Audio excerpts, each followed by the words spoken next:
माँ भी सोचती है कि बच्चा अगर बड़ा हो जाएगा, कमाएगा तो मेरा पालन पोषण करेगा। थोड़ा सा 1% स्वार्थ है, बाप में थोड़ा ज्यादा है, 25% स्वार्थ है। सेवा भावना भी है और हमारा वंश को बढ़ाएगा, मरने के बाद में जल देगा, है ना, पिंडदान करेगा। बहुत सारा स्वार्थ है। नौकरी चाकरी करेगा, हमारा नाम रोशन करेगा, है ना। और भाई बहन में तो और ज्यादा स्वार्थ है ना, इस प्रकार। लेकिन निस्वार्थ संपूर्ण 100% कौन है? भगवान है, जो परम पिता है, परम माता है, परम सुहृद है, परम सखा है, परम हितैषी है, वो परमात्मा है। और सभी देवताओं के मन में भी स्वार्थ है। हवन उवन करेगा हमारे नाम से तो हमें तो कुछ ताकत मिलेगी, एनर्जी मिल जाएगा। देवराज इंद्र ने सोचा कि मेरा नाम तो नहीं लिया, पवन देव ने सोचा कि मेरा नाम नहीं लिया, वरुण देव ने सोचा कि मेरा नाम नहीं लिया, लेकिन भगवान ने कहा मेरा तो कोई नाम है ही नहीं, जितने अनंत नाम है और देखा जाए एक भी नाम नहीं है, अनाम है। एक तो नाम मेरा भी है, तो क्या नाम है? अनाम। कोई नाम नहीं जिसका अर्थ है। तो इसलिए मुझे जाना चाहिए, नाम नहीं लिया है यानी कि मुझे बुलाया है। और भगवान विष्णु सुदर्शन चक्र को हाथ में लिए, गरुड़ जी को साथ में लिए और गदा कमल को धारण किए, जाकर के पहुंच गए सरोवर के पास।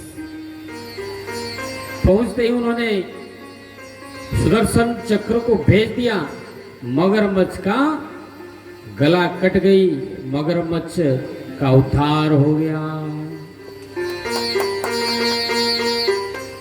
यहाँ दो बातें समझने के लिए, मगरमच्छ को मार करके गजराज को बचा लिए, लेकिन भगवान भला किसी को मारते थोड़ी है।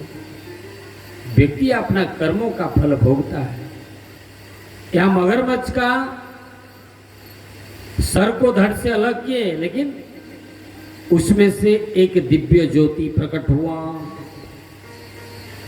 और देखते एक देवता के रूप में रूपांतरित होकर के भगवान को प्रणाम किया। भगवान ने पूछा कि तुम कौन हो? ना मैं, प्रभु आप मुझे नहीं जानते, मैं देवराज इंद्र हूं, मैं आपका नित्य सेवक हूं। तो बोले मेरा सेवक है तो फिर तुम इस मगरमच्छ योनि में कैसे आ गए? यानी कि तुम हमें भूल गए थे। भगवान को जो भूल जाता है उसका पतन हो जाती है ना, उच्च योनि से नीचे चला जाता है।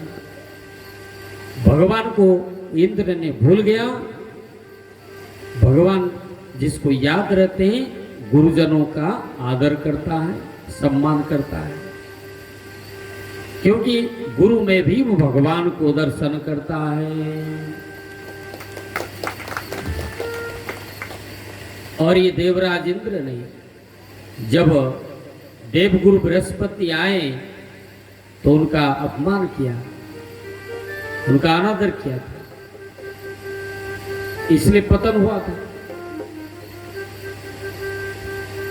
और कुछ देर बाद देवराज इंद्र जो है भगवान को प्रणाम करके जाने को उद्यत हुए और निवेदन किया, मेरा जो वाहन ऐरावत हाथी ये तो फंसा हुआ है यहाँ पे, मैं अकेले जाकर के स्वर्ग में क्या करूँगा?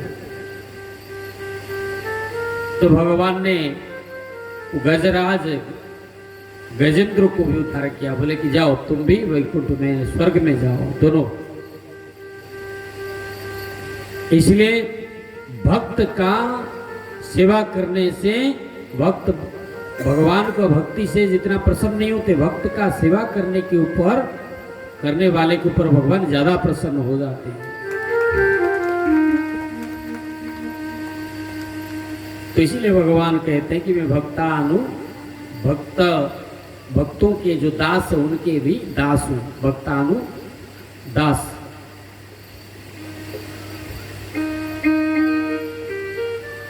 तो दोनों का उद्धार हुआ, दोनों फिर स्वर्ग में गए।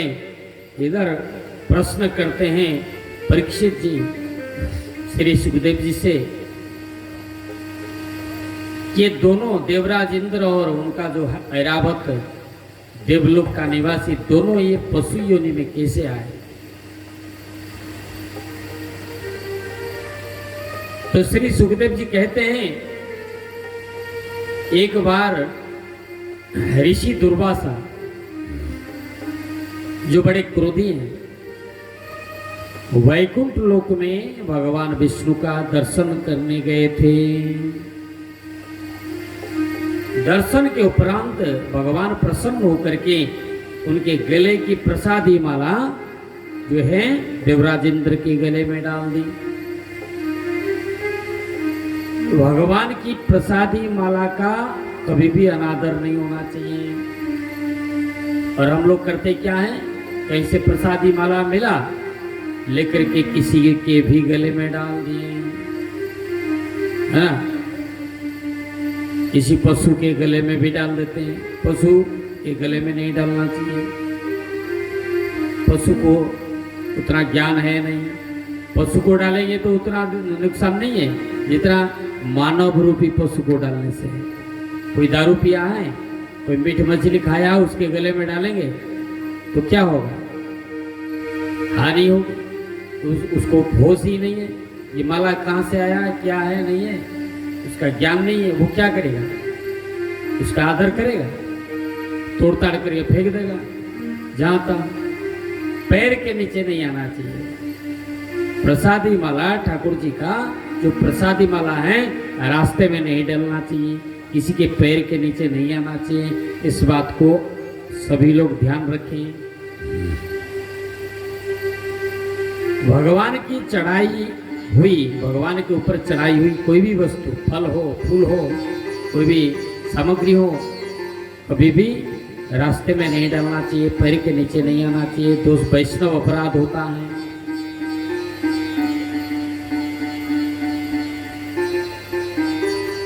और ये देवराज इंद्र जब जा रहे थे, जब भगवान का दर्शन किए, प्रसादी माला भगवान ने दी, दुर्वासा ऋषि के गले में डाल दी। दुर्वासा ऋषि भगवान को प्रणाम किया, आशीर्वाद लेकर के जब धरती की ओर आ रहे थे, रास्ते में देवराज इंद्र मिला, जो ऐरावत पर सवार होकर के जा रहे थे।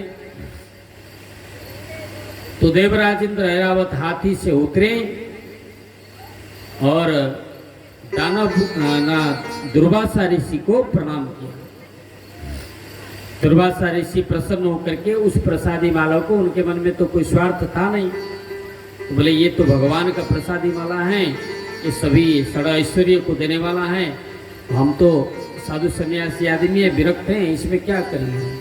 चलिए, देवराज इंद्र प्रणाम किया है, मेरा आदर किया है, इसी को दे देते हैं, इसको सभी सुख समृद्धि चाहिए, सुख में रहे, आनंद में रहे।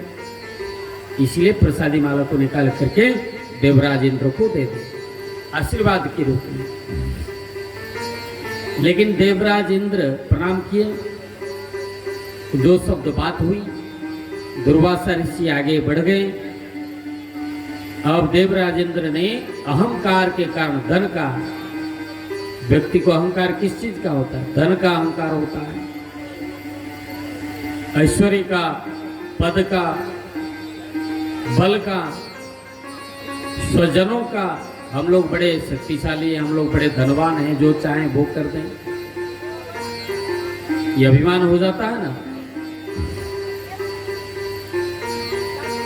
तो देवराज इंद्र को अभिमान उठा, इसीलिए उसने क्या किया, उस प्रसादी माला को निकाली और हाथी के गले में डाल दिया,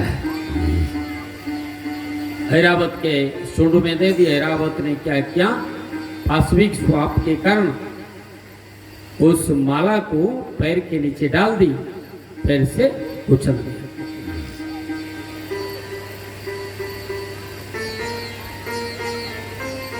अब दुर्वासा ऋषि मुड़ करके जब देखा पीछे, तो देखा कि ऐरावत हाथी पैर के नीचे फूल का माला को डाल दिया, उछल दिया। तो उनको बड़ा क्रोध आई। दुर्वासा ऋषि क्रोध में सबसे श्रेष्ठ माने जाते हैं। दुर्वासा ऋषि को क्रोध आया, उन्होंने कहा, रे दुष्ट इंद्र, तुम देवराज इंद्र बनने का बड़ा अभिमान है तुमको,